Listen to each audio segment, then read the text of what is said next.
Well, I don't think we've come very far at all with this discussion. We are still playing the X-Files music. When people like me come on a newscast, newscasters are still giggling like it's a joke. And somebody like me, who was not into the subject at all, fell down this national intelligence rabbit hole. And you come to find out that in the past 80 years, we've probably spent $2 to $3 trillion covering up craft, the occupants of the craft, murdering whistleblowers and scientists to keep the secret and obfuscate it from the public. My phone has been incurred electronically 3 times by the United States government. This is deadly serious, and I think it's high time that the media and the public need to take a step back and go, wait a minute, okay, we're listening. Tell us what's going on. Tell us how serious this can get for us.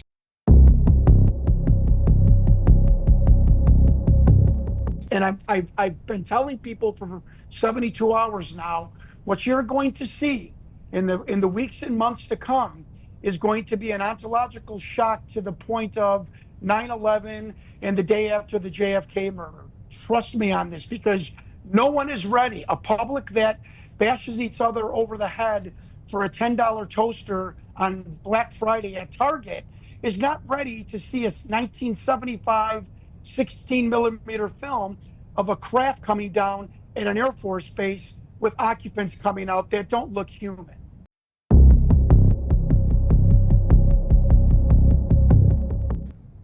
Of course it is. It's one of the problems, is the shock of all this. The second problem is, and no one will tell you this, is the government truly doesn't know where these things come from, where these beings come from.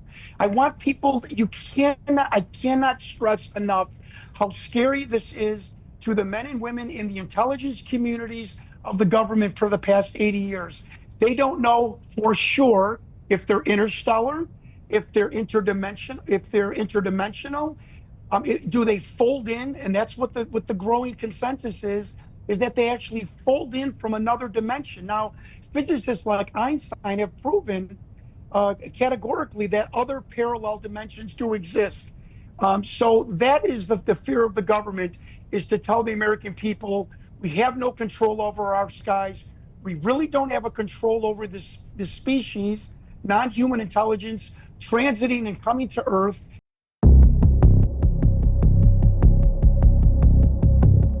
They might be abducting people from this planet and conducting experiments, genetics and with DNA mostly.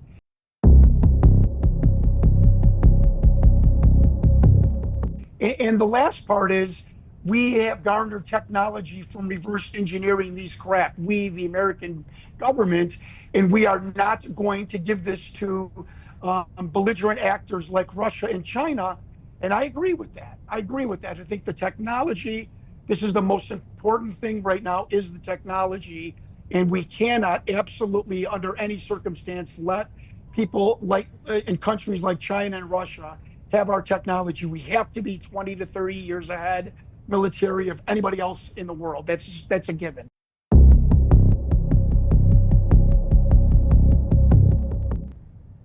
I think the files should have been released 40 years ago. Look, I get it. In 1945, the Roswell crash happens. That was not the first crash on American soil, ladies and gentlemen. However, it was the signature crash. I understand you want to keep it under wraps. You don't know what these beings are. You don't know if it was from another country. You're totally blown away with the technology. I get that.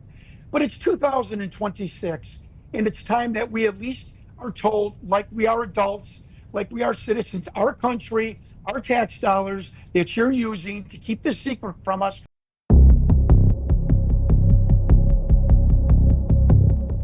We at least deserve to know there is non-human intelligent beings coming to this planet. They've probably been coming here for up to 100,000 years. They have manipulated our DNA. So says geneticists, so says the government, abductees, and the beings themselves. Part of my documentary is what's called the Alien Retention and Interrogation Program that happened south of Area 51 in an underground facility, where we retained and we interrogated these beings up to 30 years.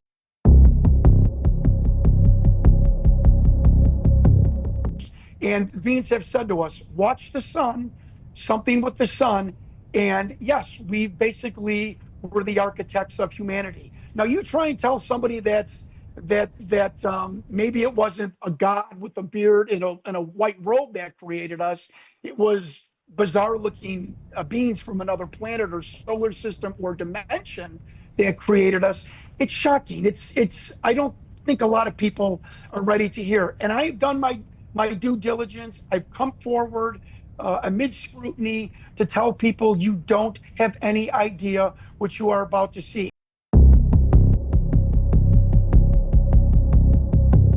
And I don't think it's going to be from the government. I think it's going to be retired intel agents that have been waiting to release information, that are disgruntled by the government's cover-up, that take President Trump's call to release this information and say, I now have the legal authority, so says the president, and I've got this 16 millimeter film from the 70s in my closet, and I'm going to release it on YouTube, and I'm going to shock the world. I guarantee you that's going to happen.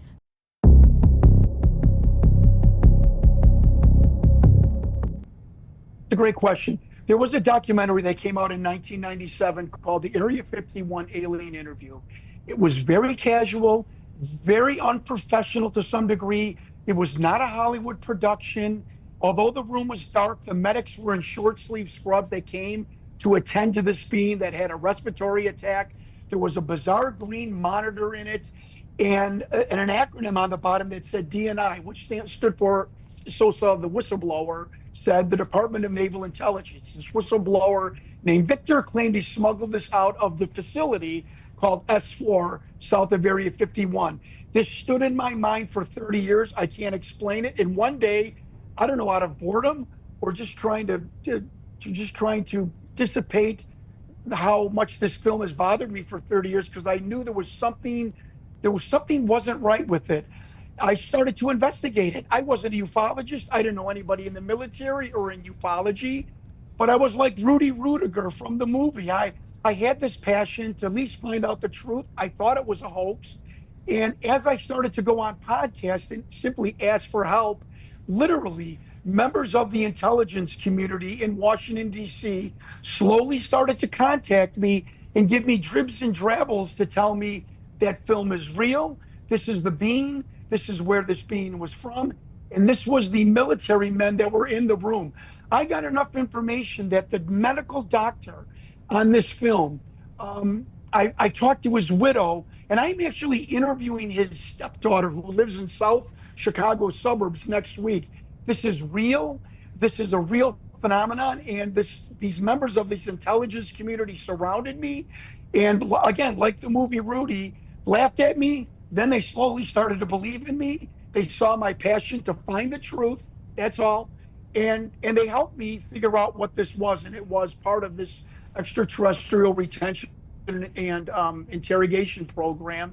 And I know everything about it. And in the movie, so says a Vatican priest that I met in Havana, believe it or not. He said, look, if you could prove this film, this is more important than the Dead Sea Scrolls. Unless somebody's got a Polaroid of the crucifixion or Moses parting the Red Sea, you're pretty much holding the most historical document in human history, because it proves one of the two oldest questions: are we alone? And it proves that we're not, and it also proves that the government knew about it, and they've been covering this up for 80 years.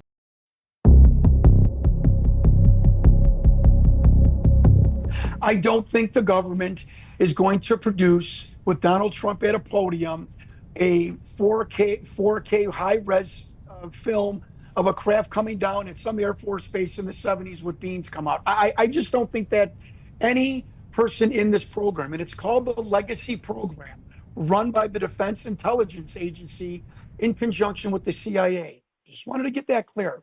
I don't think that's going to happen. I think you're going to see some very foggy JFK era documents stating that we've got craft and communicating with the FBI director. I think you're going to find documents from other military people, crash retrieval groups. stating about occupants in silver shiny suits.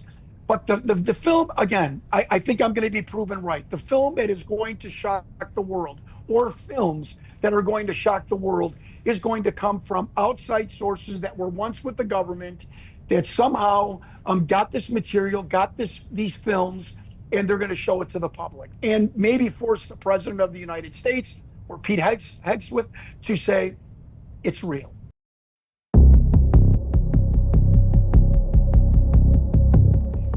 But I don't think they're going to trot out an alien a dead alien. From what I have been told, we don't have any more living non-human intelligence in any of the underground facilities.